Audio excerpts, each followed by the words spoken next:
कुंडल, नाक में बाली। अब भोले बाबा चले, अब मटकनी चाल चल रहे भोले बाबा। अब आगे आगे पार्वती मैया है, पीछे पीछे भोले बाबा है। और जब पुरुष साड़ी पहन लेता है तो बहुत लंबा लगता है, अब भोले बाबा बड़े लंबे लग रहे। अब जैसे ही महाराज के गेट पे पहुंचे तो ललिता पहरेदारी कर रही। ललिता ने जब देखी इतनी लंबी बैरमानी हमने पहली बार देखी, तो ललिता ने महाराज के गेट पे ही भोले बाबा रोक ले। अब भोले बाबा विचार करने लगे, वाल पोल पट्टी खुली जा रही है। ललिता पूछने लगी किसकी घरवाली हो, हमें ऐसा लगता है ब्रज में पहली बार आई हो,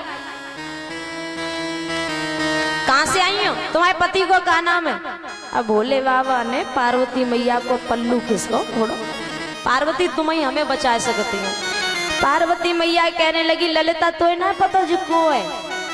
ललिता कहने लगी ना हमें नहीं पता जो को है। तो पार्वती मैया बोली जी हमारे लला गणेश की बहू है। पार्वती मैया ने कही जी हमारे लला गणेश की बहू है। तो ललिता को भरोसा नहीं हुआ, तो पार्वती मैया समझा के बोली कि ये है गणपति की बहुरिया, मानो तो कही ये है गणपति की बहुरिया, मानो तो कही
से पार्वती मैया ने कहा कि ये हमारे लल्ला गणेश की बहू है।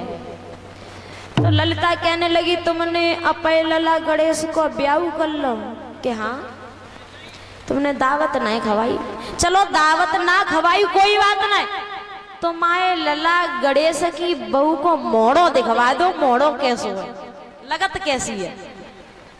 अब भोले बाबा विचार करने लगे, हाल पकड़े जाते। और एक और बात परीक्षित महाराज, चार मैया को नई बहू को मुंह दे के वे पहुंच जाए तो कछु लड़की चाहे कितनी सुंदर हो, कछु ना कछु कमी निकाल के आएंगे। बाकी नाक देखी थोड़ी ऊंची लंबी लंबी, बाकी आंख एक छोटी। अब बोलते कैसे, ऐसा लगता है कि चिड़ैया जैसा जीव है।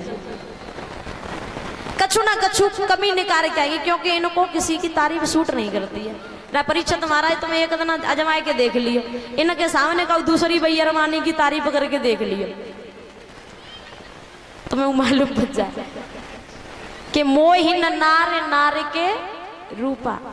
कभी एक स्त्री दूसरी स्त्री की तारीफ सुन नहीं सकती, उसको देख के खुश नहीं हो सकती, उसकी सुंदरता को बर्दाश्त नहीं कर सकती। पार्वती मैया कहने लगी ललिता, जब नई बहू को मुंह देखा हो तो है तो बाकी नेक हो तो है, और जब तुम हमारे लल्ला गणेश की बहू को मुंह देखो तो का उतना कैलाश पर्वत पे आ जाइयो। बाद ना दिखाई देंगे, अब नहीं दिखा पाएंगे। तो भोले बाबा महाराज में प्रवेश कर गए। अब भगवान कन्हैया बंसी को बजा रहे हैं, गोपिकाएं नाच रही हैं। जितनी कन्हैयाएं जितनी गोपिकाएं हैं, जब भगवान कन्हैया राधा के साथ में नाच रहे हैं, भोले बाबा ने डमरुआ निकारो डम डम डम डम करके महाराज में नाचने लगे। बोलिए गोपेश्वर भगवान की। तो तभी से भोले बाबा को गोपेश्वर महाराज के नाम से जाना जाता है, क्योंकि भगवान भोलेनाथ ने गोपी का रूप बनाया, महाराज में जाकर के नाचे।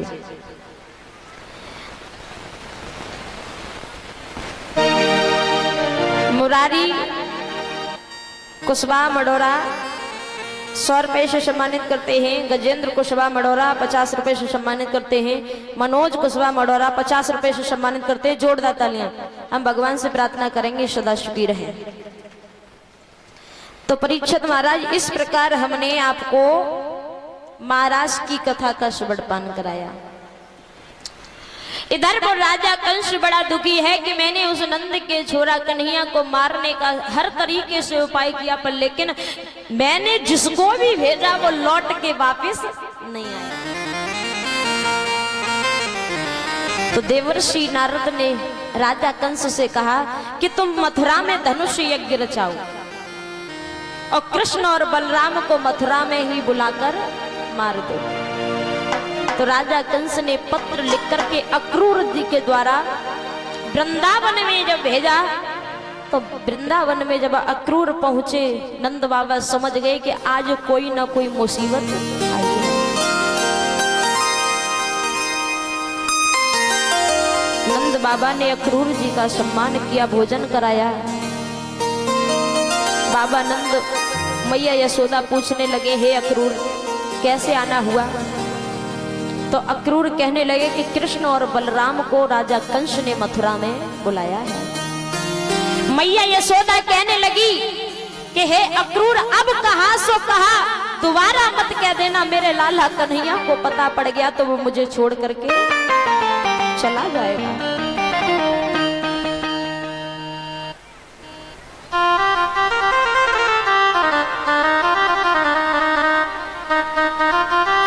तो परीक्षित महाराज, सुबह हुआ जैसे ही मैया यशोदा बाबा नंद से भगवान कन्हैया कहने लगे, मैया हमें मामा कंस ने मथुरा में बुलाया है, अब हमारा जाने का समय हो गया है। भगवान कन्हैया रो करके मैया यशोदा से कहने लगे,